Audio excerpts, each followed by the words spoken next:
Bismillahirrahmanirrahim. Assalamualaikum warahmatullahi wabarakatuh. Innal hamdalillah nahmaduhu wa nasta'inuhu wa nastaghfiruh wa na'udzu billahi min shururi anfusina wa min sayyiati a'malina. Man yahdihillahu fala mudilla lahu wa man yudlil fala hadiya lahu. Wa asyhadu an la ilaha illallah wahdahu la syarika lah wa asyhadu anna Muhammadan abduhu wa rasuluh sallallahu alaihi wa ala alihi wasallam. Ikhwani wa akhwati jamaah Majelis Taklim Baiti Jannati yang dimuliakan oleh Allah. Alhamdulillahirabbil alamin, kita bersyukur kehadiran Allah Subhanahu wa taala. Sebagaimana biasanya kita berkumpul bersama di setiap malam Ahad, yang kali ini yakni malam Ahad di pekan ketiga, malam Ahad ketiga, yang menjadi tuan rumah adalah akhuna Media. Semoga Allah Subhanahu wa taala memberikan keberkahan kepada beliau dan keluarganya, amin ya rabbal alamin. Ikhwan dan akhwat, mari kita lanjutkan pelajaran kita. Masih melanjutkan pembahasan tentang prinsip-prinsip dakwah salafiyah. Pada pertemuan 2 pekan yang lalu kita telah bahas prinsip yang pertama dan yang kedua. Maka pada kesempatan kali ini kita akan lanjutkan dimulai prinsip yang ketiga. Prinsip yang ketiga dari prinsip-prinsip dakwah salafiyah, yakni dakwah ahlus sunnah atau salafiyin, mengajak umat Islam untuk beribadah kepada Allah dengan benar. Saya ulangi, prinsip yang ketiga dari prinsip-prinsip dakwah salafiyah, dakwah ahlus sunnah salafiyin, mengajak umat Islam untuk beribadah kepada Allah dengan benar. Maka pembahasannya yang A, yakni pengertian ibadah. Ibadah secara etimologi atau bahasa artinya adalah merendahkan diri serta tunduk. Sedangkan menurut terminologi atau istilah, yakni istilah yang dimaksud istilah syara', yakni syariat, ialah sebagaimana yang disebutkan oleh Syekhul Islam Ibnu Taimiyah di kitabnya Majmu' Fatawa, ismun jami'un likulli ma yuhibbuhu Allahu wa yardahu minal aqwali wal a'mali al batinati waz zahirati. Kata beliau, ibadah itu adalah istilah atau satu nama yang mencakup segala apa yang dicintai dan diridhoi Allah, berupa perkataan dan perbuatan, baik yang tersembunyi ataupun yang nampak. Nah, ini makna terminologi ibadah. Ibadah itu, ikhwan, terbagi menjadi ibadah hati, lisan, dan anggota badan. Rasa takut, rasa harap, cinta, ketergantungan, senang,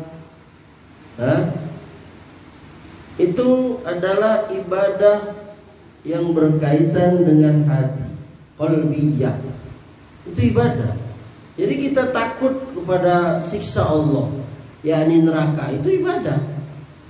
Kita mengharap sorga, itu ibadah. Kita cinta kepada Allah, cinta kepada Rasul, itu ibadah. Dan kita cinta segala sesuatu yang menjadi tabiat kita yang dihalalkan oleh Allah, karena Allah, itu jadi ibadah. Kita mencintai istri kita, mencintai anak-anak kita, mencintai keluarga kita, bahkan mencintai harta kita, itu ibadah. Kalau itu karena cinta kepada Allah. Sedangkan tasbih, tahlil, takbir, tahmid, hamdalah, apalagi itu adalah ibadah lisan, lisaniyah, qalbiyah, yakni ibadah mulut, lisan dan hati.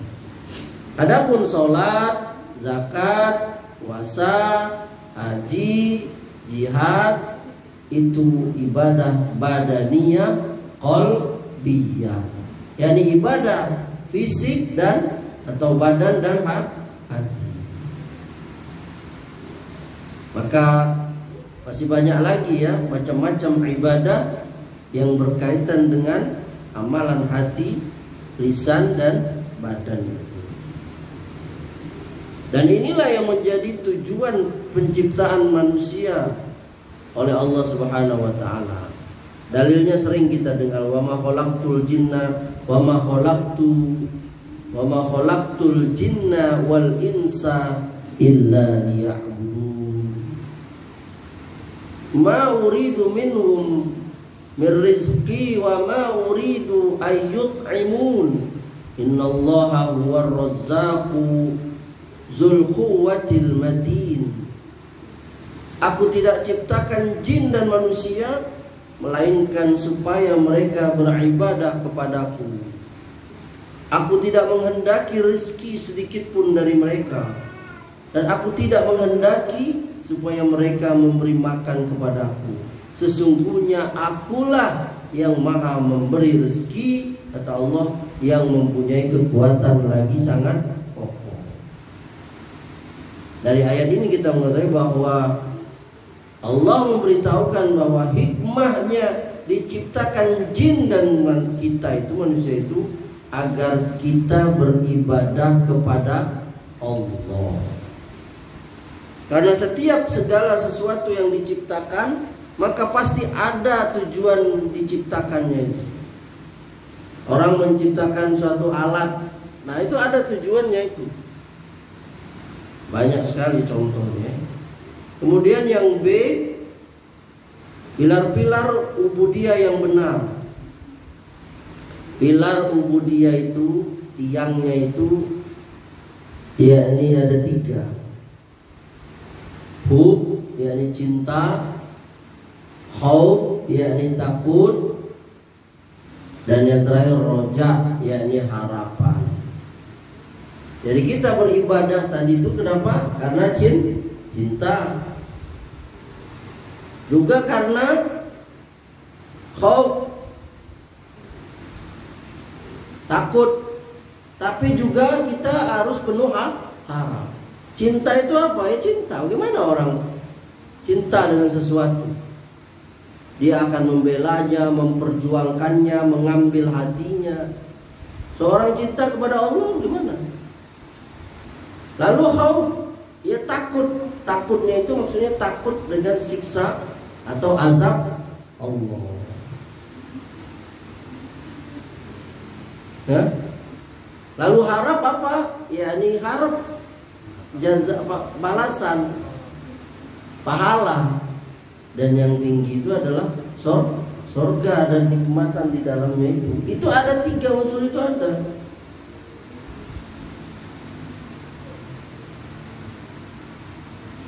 Dalilnya itu ada di Al-Maidah 54 itu. Yuhibbuhum wa yuhibbunahum.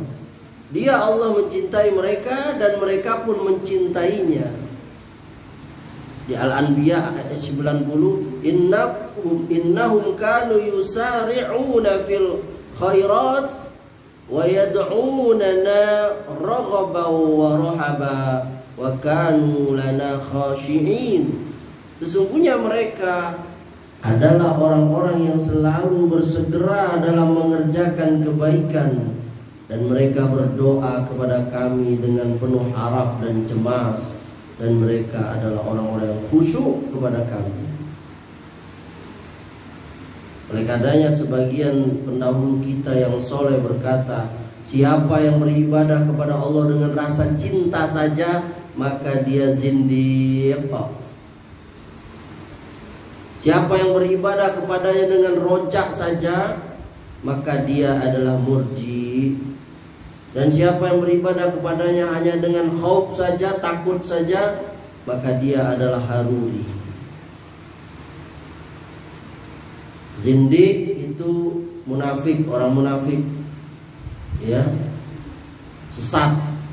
Murji, yakni orang murjiah, yakni golongan yang mengatakan bahwa amal bukan bagian dari iman, karena iman itu hanya dalam hati.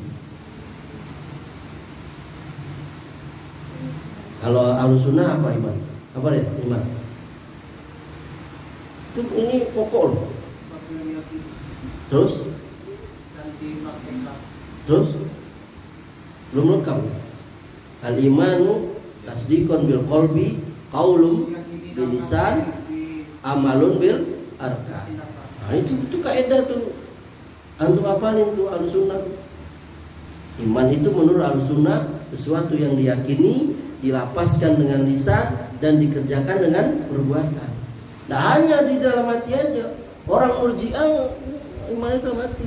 Jadi mereka menganggap orang zina itu tetap orang beriman. Kalau menurut Ahlussunnah, dia imannya tidak sempurna. Ada iman apa menurut Ahlussunnah apa? Yazid wa yanqus, turun. Nah, itu kita itu. Dalam iman tuh kita harus tahu apa konsep iman menurut Khawarij, apa konsep iman menurut Murji'ah, apa konsep iman menurut Ahlussunnah.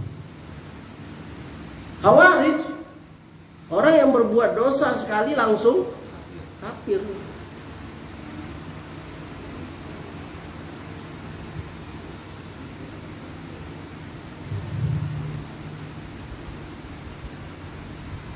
Sedangkan Haruri adalah golongan Khawarij. Jadi mereka tuh keluar pertama kali daerah namanya Haruriyah, makanya Harura, dekat Kufa, Irak sekarang. Makanya disebut dengan Haruri.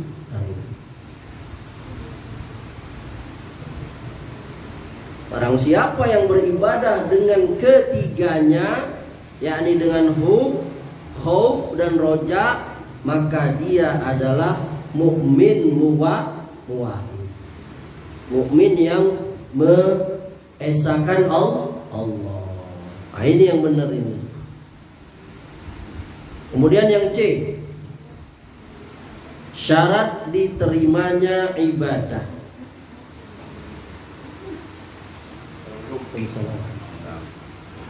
Ikhwan dan akhwat yang dimuliakan Allah, ibadah itu perkara tauqifiyah. yakni dia ibadah itu petunjuk dari Allah dan Rasulnya. Salam. Oh, Syekh habis kurus.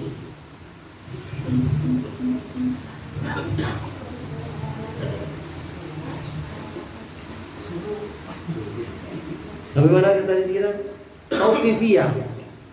Jadi ibadah itu perkara tauqifiyah. Yakni ibadah itu petunjuk dari Allah dan Rasulnya. Tidak bisa kita buat ibadah itu. Dia syariat dari Allah.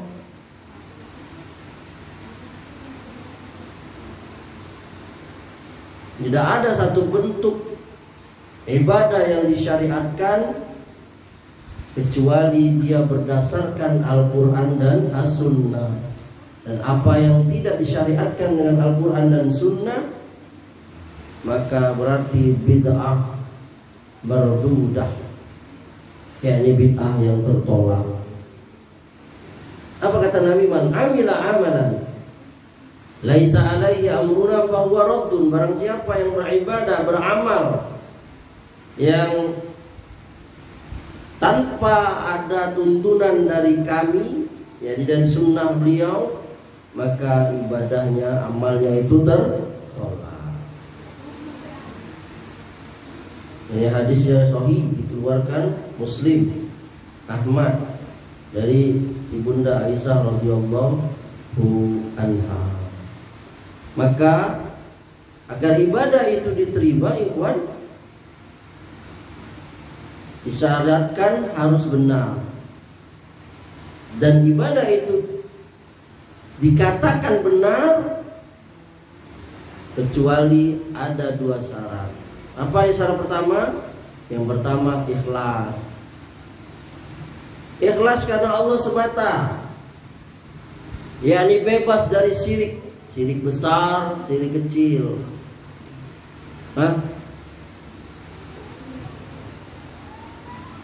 Dan yang kedua ittiba, sesuai dengan tuntunan Rasulullah SAW. Ikhlas. Ibadah itu harus ikhlas, syarat diterimanya.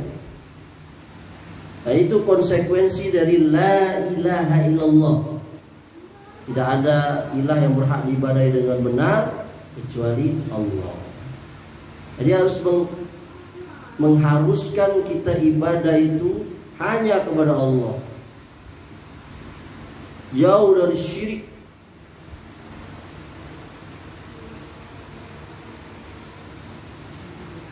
Sedangkan syarat yang kedua, ittiba, itu adalah konsekuensi dari syahadat kita Muhammadur Rasulullah. Dan syahadat kita itu asyhadu an la ilaha illallah, asyhadu anna Muhammadar Rasulullah. Karena ini menjadi penguji kita. Kita tuh tak ada pada Rasul. Karena syahadat ini menuntut kita taat pada Rasul, yakni mengikuti syariatnya dan menjauhi lawannya.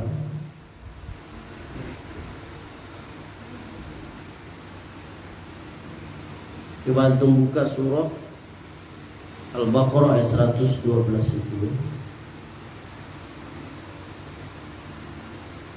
Bala man aslama wajhahu lillahi wa huwa muhsinun falahu ajruhu inda rabbih wala khaufun alaihim wala hum yahzanun. Bahkan barang siapa yang menyerahkan diri sepenuhnya kepada Allah dan dia berbuat kebajikan, maka baginya pahala dari sisi Rabb-Nya dan tidak ada rasa takut pada mereka, mereka tidak bersedih hati. Makna dari aslama wajhahu, yakni menyerahkan diri, itu artinya memurnikan ibadah kepada Allah. Sedangkan wahuwa muhsin, berbuat kebajikan, itu artinya mengikuti Rasulullah Sallallahu Alaihi Wasallam. Kata Syekhul Islam, inti agama itu, ikhwan, ada dua pilarnya. yakni kita tidak beribadah kecuali hanya kepada Allah, satu, dan kita tidak beribadah kecuali dengan apa yang disyariatkannya, tidak dengan bid'ah.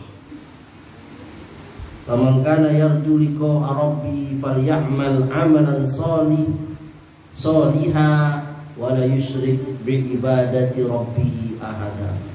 Siapa yang mengharap perjumpaan bertemu dengan Allah, maka hendaklah ia mengerjakan amal soleh dan jangan ia mempersekutukan sesuatu pun dalam beribadah kepada Allah.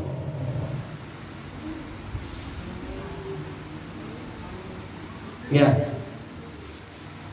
ibadah kepada Allah, yakni ikhlas dan ittiba. Ikhlas, ada terus ikhlas.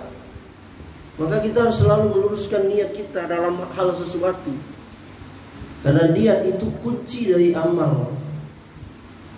Semua kita lihat di dalam ibadah itu, nomor satu rukunnya apa? Apa rukunnya? Niat, ya kan? Puasa, haji, sholat, zakat, niat semua. Walaupun misalnya ada perbedaan lihat dilapaskan atau enggak, kita kan enggak. Karena niat itu al-qasdu, kehendak, ya di dalam hati. Tapi ada niat, nah itu penentu. Bahkan ada manfaatnya niat itu pembeda. Yani seseorang tahu ini wajib, ini sunat, puasa wajib atau puasa sunat, sholat wajib atau sholat sunat, sedekah wajib atau sedekah sunat. Dari mana? Dari niat. Maka niat itu harus selalu diluruskan. Innamal a'malu binniyat. Sesungguhnya amal itu tergantung niat. Sewaktu hijrah Nabi bersahabatnya ke Madinah, ya, mereka berkata si fulan itu dia hijrah itu hanya mau dagang. Si fulan itu dia hijrah ke Madinah mau cari wanita sana cantik-cantik. Kata Nabi SAW, innamal a'malu binniyat wa innamal likulli imri'in ma nawa. Sungguhnya amal itu tergantung niatnya, dan seseorang akan dibalas niatnya. Hijrahnya itu karena niatnya apa? Karena Allah dan Rasulnya, atau karena wanita, atau karena harta? Ya itu dia dapat. Maka kita selalu meluruskan niat kita, ikhwan. Tiap hari antum ngapain? Ana nih dakwah, niat ana apa? Harus itu.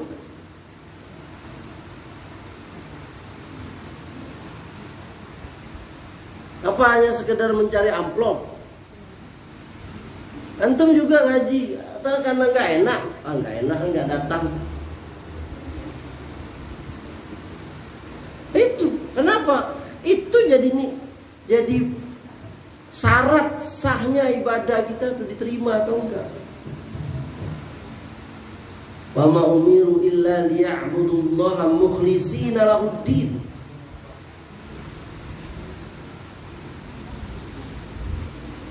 Allah nyuruh kita ikhlas. Ikhlas itu apa? Murni, suci, gak ada campurannya. Niatnya tuh lillah wa fillah, karena Allah dan untuk Allah, bukan karena yang lain. Oleh karenanya riya itu, kata para ulama, riya itu syirik kecil. Kenapa? Karena dia menjadikan sesuatu tandingan bagi Allah. Maka itu syirik.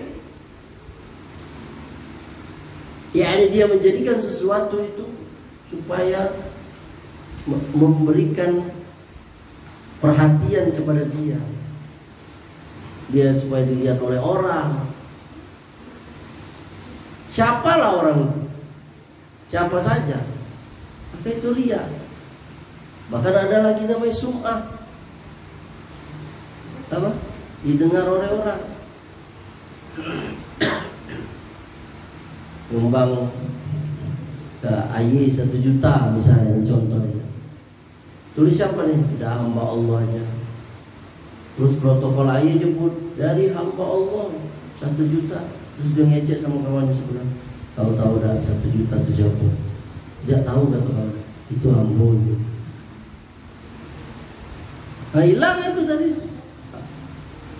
Awalnya dia tidak usaha. Hanya berat ikhlas itu. Tipis. Dia riya itu seperti semut hitam yang berjalan di malam gelap, di saat hujan turun, di atas batu yang hitam. Tipis. Usaha riya. Ada yang namanya sum'ah tadi, supaya didengar oleh orang. Lepas riya, lepas sum'ah, ada namanya ujub. Tengok aku rajin ngaji baitilina, di mana aku datang. Si anu itu mana dia ngaji baitil. Itu tidak ada yang tahu. Di Bandara Rumah Medi aku datang. Di rumah Irfan di Benteng aku datang. Di rumah Mas Dul yang lama itu datang itu. Dalam hatinya tak ada yang tahu. Apa tadi? Ria. Apa lagi dua? Sum'ah. Yang ketiga apa? Ujub. Hati-hati itu. Bisa kena siapa saja. Ustadz itu apa lagi? Qori, imam, muazzin, bisa kena ria itu. Makanya ulama, orang-orang salaf dulu, berdahulu, kita nggak suka dipuji oleh orang, karena alhamdulillahi rabbil alamin. Apa arti alhamdulillahi rabbil alamin, Pak? Segala puji milik. Kalau puji hanya milik Allah. Aku nggak pernah dipuji. Kau seperti melempar pasir ke wajahku. Lebih baik kau lempar aja pasir ke mukaku daripada kau puji. Melambung orang. Siapa yang nggak suka dipuji coba? Ibu-ibu suka nih, antum aja nggak suka muji istri antum. Hah? Sekali muji antum nyakitin hati, busuknya kau ini deh.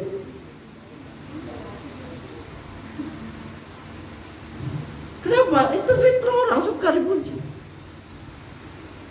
Nah itu berbahaya itu. Yakni dia bisa menyebabkan apa? Hilangnya yang namanya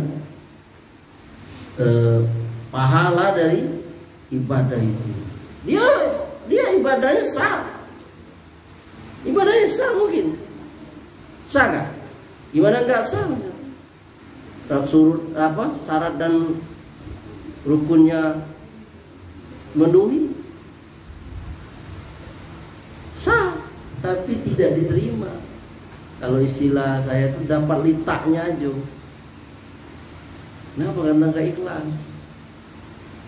Nah, itu memang perlu diolah ilmu ikhlas itu.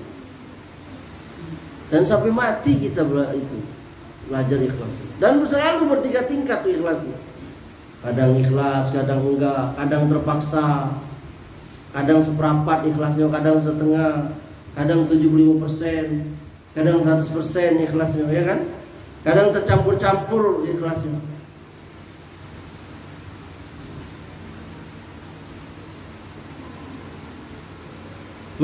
Iya kan? Dan itu memang berat menjadi ikhlas itu. Prakteknya itu. Antum berbuat baik kepada orang.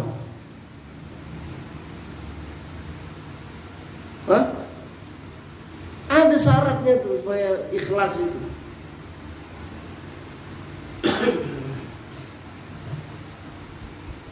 Kata Allah, innaman nut'imukum liwajhillah la nuridu minkum jazaan wala syukura. Buka itu surah Al-Insan. Surah 76 ayat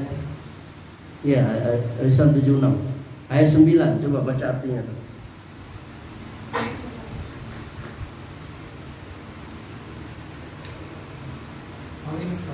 Iya, Al-Insan 76 kan? Ayat 9. Baca, temu dah. Sesungguhnya kami beri makanan kepadamu hanyalah karena mengharapkan keridhaan Allah. Kami tidak mengharapkan balasan dan terima kasih dari kamu. Innama nut'imukum liwajhillah la nuridu minkum jazaa'a wala syukura. Sesungguhnya kami berbuat baik kepada kamu ini, ngasih makan kau ini hanya mengharap ridha Allah, mengharap wajah Allah. Kenapa Ustaz disebut wajah Allah? Karena kenikmatan yang paling nikmat itu nanti kita melihat wajah Allah di surga nanti. Kalah itu surga itu dengan kenikmatan melihat wajah Allah. Yang kata Nabi, seperti kita melihat bulan. Itu orang ikhlas itu karena Allah.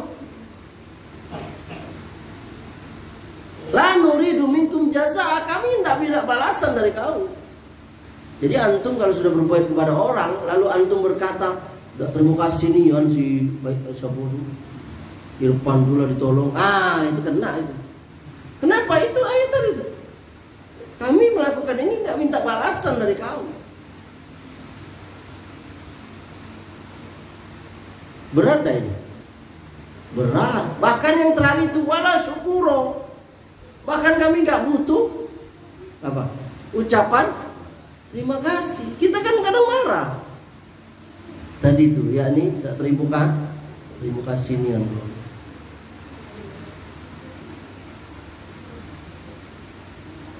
Innama nut'imukum liwajhillah la nuridu minkum jazaa'a wala syukur. Jadi ibu-ibu nggak usah ibu-ibu lagi ngeluh kalau suaminya nggak balas. Udah, saya tuh sudah masak enak Ustaz, sudah ini tapi suami saya nggak ini. Tak usah dipikirin ibu-ibu. Iya kelah laki anda itu nanti juga mati sendiri. Nggak usah disumpahin juga. Kenapa? Karena ibu-ibu berbuat baik itu bukan karena suami. Kenapa? Karena Allah. Begitu pula kita suami. Kalau istri kita bertiga, ya biarin aja lah. Nggak diapa-apain juga pasti mati. Kenapa? Karena kita berbuat itu karena Allah. Wah, ini berat ini.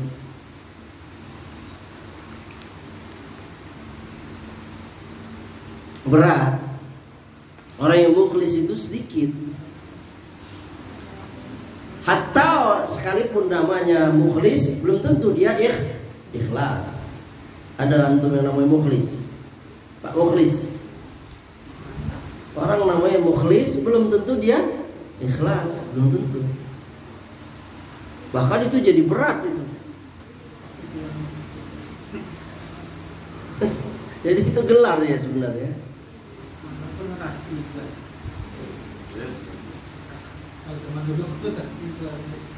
Ya kan?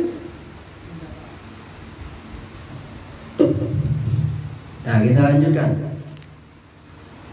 Kemudian prinsip dakwah salafiyah yang keempat. Tadi yang keberapa?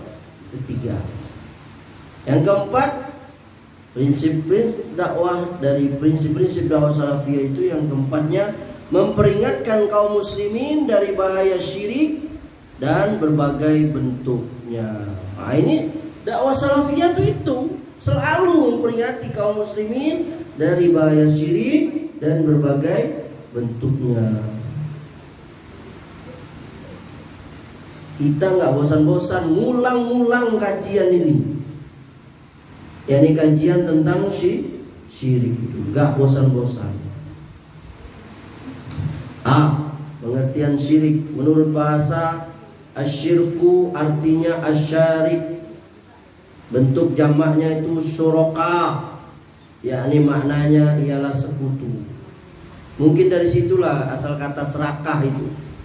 Serakah itu dia mau semuanya itu. Bahasa asyirku artinya asyarik, bentuk jamak itu syuraka, maknanya ialah sekutu. Sedangkan menurut istilah syariat, syirik ialah menjadikan sekutu atau tandingan bagi Allah Subhanahu wa ta'ala.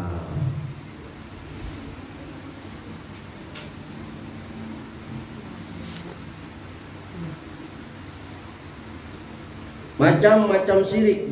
Macam-macam syirik. Yang pertama, syirik dalam rububiyah, yaitu mempersekutukan Allah Ta'ala dalam perbuatannya. Nah, ini terbagi dua syirik ini. Yang pertama, syirik taktil. Yang A lah ya, bukan yang satu. Yang A, syirik taktil itu menafikan atau meniadakan sebagian perbuatan Allah Ta'ala atau bahkan seluruhnya. Jadi Allah tidak melakukan ini, tidak melakukan ini. Ini seperti orang Dahriyah, Jahmiyah ekstrim, Fir'aun dan Namrud. Nama mereka mengaku Tuhan. Orang-orang komunis dan seterusnya. Yang B, mempersekutukan Allah Ta'ala dalam perbuatannya ini, suruh syirik rububiyah ini, yakni mempersekutukan Allah Ta'ala dengan menjadikan Tuhan dan sesembahan yang lain bersama Allah Ta'ala dalam hal menciptakan.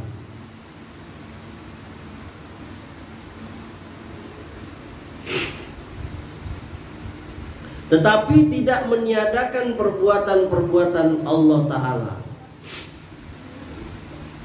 seperti syiriknya kaum Nasrani dan Majusi yang meyakini bahwa ada dua Tuhan, yakni Tuhan cahaya dan Tuhan kegelapan.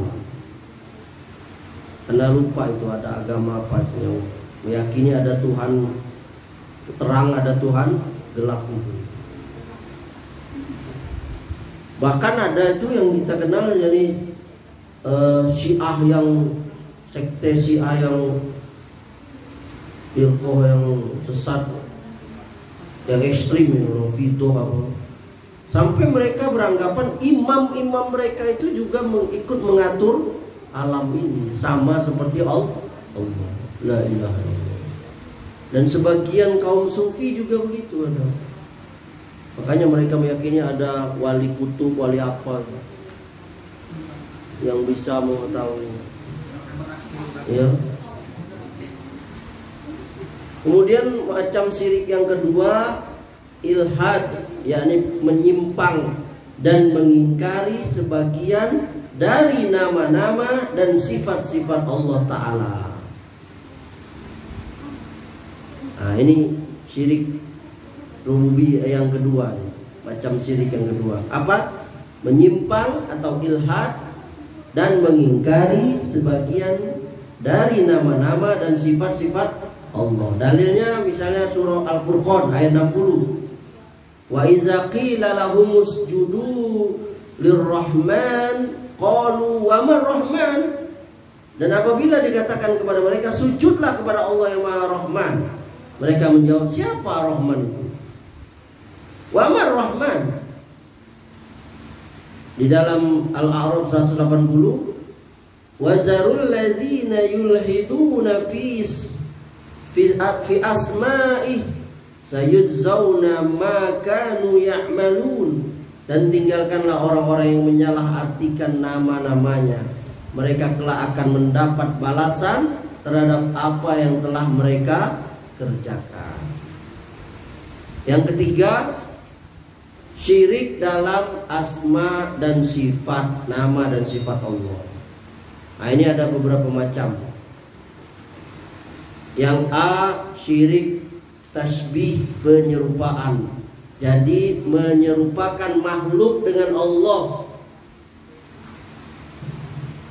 Seperti syiriknya para penyembah kubur dan para wali yang mereka berikan sifat ilahiyah.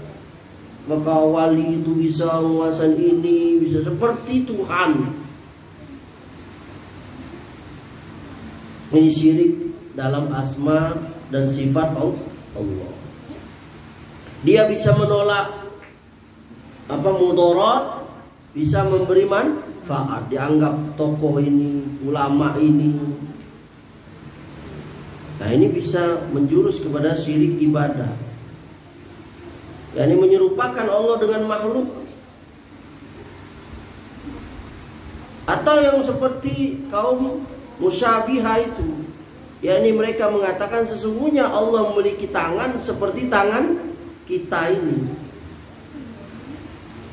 Bahkan ada orang Yahudi itu mereka mengatakan Allah itu merasa capek. Dan mereka mengatakan Allah itu pelit, bakhil. Innalillahi wa inna ilaihi raji'un. Nasallallahu wal afiyah. Kita berlindung kepada Allah. Kemudian yang B, syirik al-istiqa, yakni dengan mengambil nama-nama Allah yang indah, kemudian nama-nama tersebut diberikan kepada sesembahan selain Allah. Nah, ini syirik ini. Seperti perbuatan orang-orang kafir Quraisy itu. Yakni mereka mengambil nama Al-Manan, nama Allah yang Maha Pemberi, menjadi Manat. Anda pernah dengar gak? Manat berhalanya orang jahiliyah itu. Al-Aziz, yakni nama Allah yang Maha Perkasa. Mereka menjadikan yakni Uzza. Pernah dengar Uzza? Dan Al-Ilah, yakni menjadi Lata. Al-Lata. Pernah dengar? Masa nggak pernah dengar? Manat, Uzza dan Lata. Lata, Uzza dan Manat. Itu berhala-berhala sesembahan orang kafir jahiliyah. Mereka mengambilnya dari mana? Dari nama-nama Allah.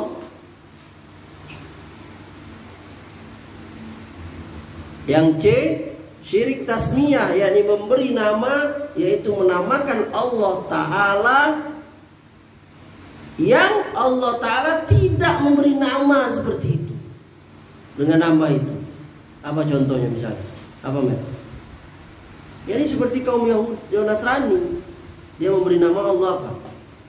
Kepada Tuhan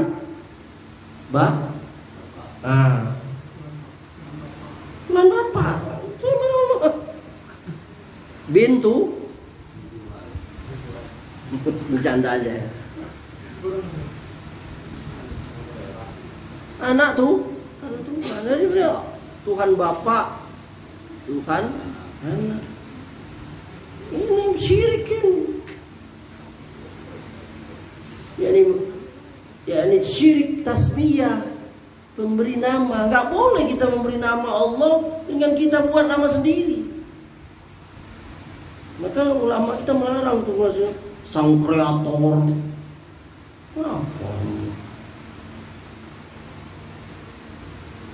Apa lagi? Pokoknya memberi nama. Ada beberapa istilah yang dibawa oleh orang-orang sekarang ini, terutama para terutama yang moderat motivator tuh sering kan. Dia sering memberi nama-nama kepada Allah yang nggak pada tempatnya itu. Kreator ulung atau apalah. Itu nggak pas. Itu sudah kita memberi nama dengan nama yang Allah memberi nama kepada dirinya sendiri, atau Rasulullah yang mengabarkan kepada kita. Itu yang kita kenal dengan Asmaul Husna yang 99 dan yang lainnya itu. 99 itu bukan membatasi. Nah itu ya. Jadi mereka orang Nasrani itu memberi nama Tuhan Bapa kepada Allah. Atau seperti orang filsafat sebagiannya yang menamakan Allah itu dengan cahaya.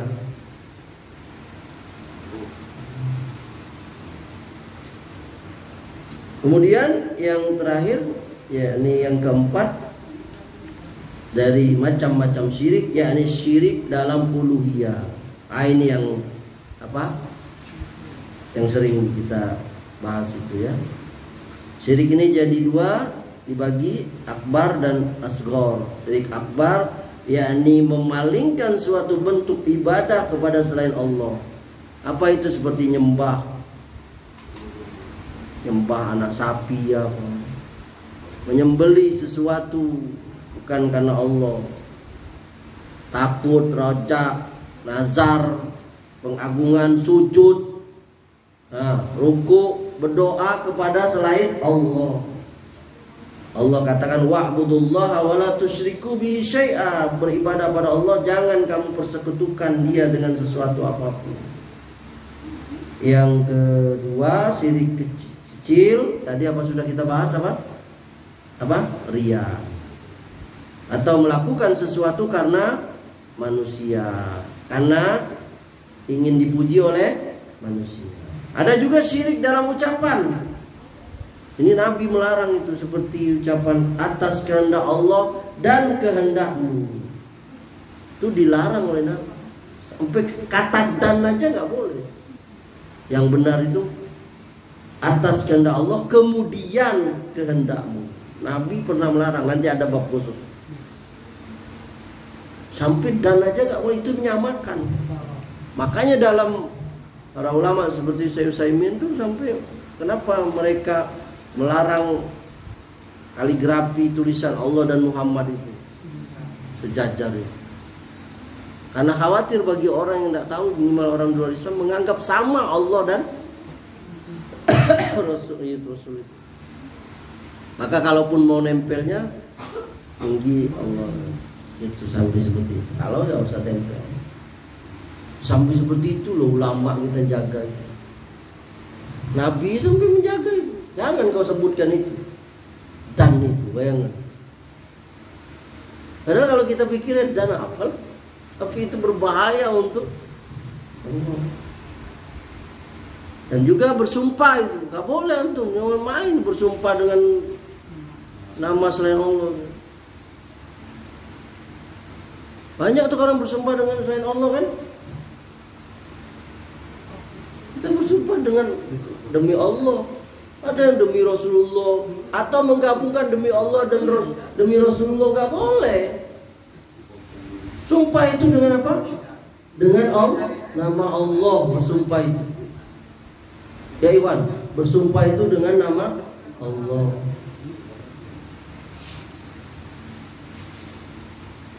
Demi Allah, wallahi. Kalau bersumpah. Tapi jangan dibiasakan dikit-dikit bersumpah dulu. Demi Allah, kamu udah padahal maling. Demi Allah, saya udah ngomong. Padahal nyulik anak dia. Sampai ke Jambi anak tuh, la ilaha illallah. Demi Allah. Masa bahaya itu. Ada bab khusus kafarat sumpah itu kan. Bagian orang demi Rasulullah tak boleh. Ada bab khusus. Yang boleh bersumpah dengan selain Allah itu ya Allah sendiri. Makanya Allah bersumpah wadduha demi waktu pagi, wal asri demi waktu asar, wal lail waktu demi malam, wal fajri demi waktu fajar. Allah boleh bersumpah watin demi buah tin, waz zaitun demi buah zaitun. Kalau Allah boleh. Tapi kita nggak boleh. Kita bersumpah itu dengan apa? Allah. Nama Allah.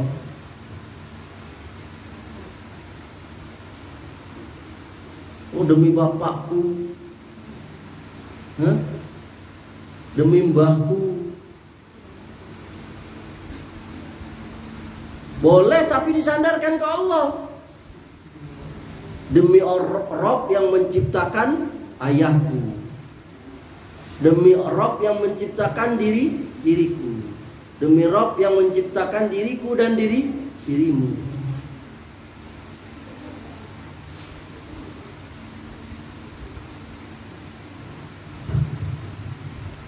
Kemudian yang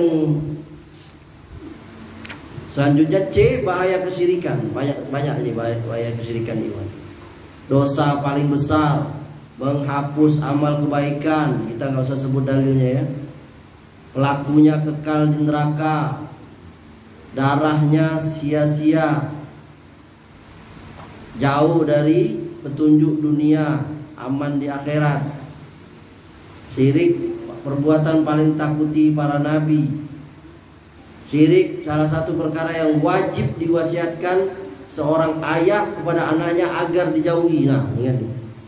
Yang pertama dinasihati oleh para nabi kepada anaknya itu, pada para anaknya itu apa? Tak boleh menyekutukan Allah. Ya, apa nasihat Luqman pada anaknya? Ya bunayya la tusyrik billah. La tusyrik billah, wahai anakku, jangan kau sekutukan Allah. Nah, para ulama menasihati anak-anak mereka, apa itu nasihat mereka? Para ulama itu kan, kayak nih, hendaklah kau menyembah Allah. Jadi ulama menasihati para anaknya itu. Ma ta'buduna min ba'di. Apa yang kau sembah sesudah aku mati. Mereka mengingatkan para anaknya seperti itu. Kalau sebagian orang, yakni ma ta'kulu min ba'di. Apa itu? Apa yang kau makan sesudah bapak mati. Gak usah takut Ikhwan. Coba lihat kita dulu, kan kita makan lewat orang tua kita dulu, tidak? Pernah gak antum sekarang bisa nyari makan sendiri? Pernah gak kepikir? Kan Rendra ini dulu umur 5 tahun juga kan Ren? Apa langsung segedang itu? Tidak kan? Sebesar anak Rendra sekarang ini juga. Tapi Allah kasih rezeki sekarang dia. 20 M duitnya. Iya kan? Itu. Jangan takut kita. Allah yang beri rezeki tidak akan tertukar. Allah sudah tentukan 50.000 tahun sebelum alam diciptakan. Waktu dalam perut rezeki kita tidak akan mati seseorang sebelum rezekinya sempurna. Rezeki kita walaupun di perut sudah di mulut harimau. Dan bukan rezeki kita walaupun sudah di mulut kita, kadang muntah, bersin, hilang, enggak jadi ditelan.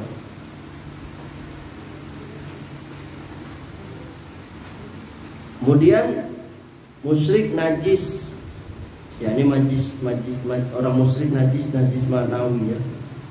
Amal orang musyrik itu ditolak, diharamkan menikah dengan laki-laki musyrik dan perempuan musyrik kita. Kemudian syirik larangan yang pertama kali disebutkan dalam Al-Quran. Kemudian yang terakhir yang D, sebab-sebab kesyirikan. Pertama, berlebih-lebihan terhadap orang soleh. Makanya nggak boleh. Apa berlebih-lebihan tuh? Ulu. Nggak boleh berlebih-lebihan. Antum yang berlebih-lebihan dengan anak. Dan anak orang pun yang dianggap sebagai ulama dai, jangan menuntut diri itu lebih. Nggak ada kemuliaan air minum yang bekas diminum oleh siapa? Ada. Itu nggak usah rebutin air minum mana.